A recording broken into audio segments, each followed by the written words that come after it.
أثارت الفنانة اليمنية الأصل بلقيس فتحي الشكوك حول ارتباطها بالصحفي اللبناني إيلي أبو نجم، وذلك بعد مرور على ما يقارب العامين على انفصال زوجها السابق رجل الأعمال السعودي سلطان بن عبد اللطيف.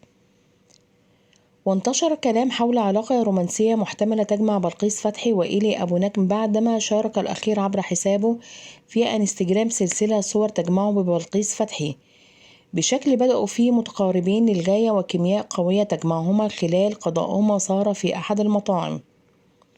وعلى الفور تساءل رواد موقع التواصل الاجتماعي على طبيعة علاقتهما الثنائية، وحول ما إذا كان مجرد صديقين أم إن هذه طريقة لإعلان خطوبتهما وعلاقتهما رسميا.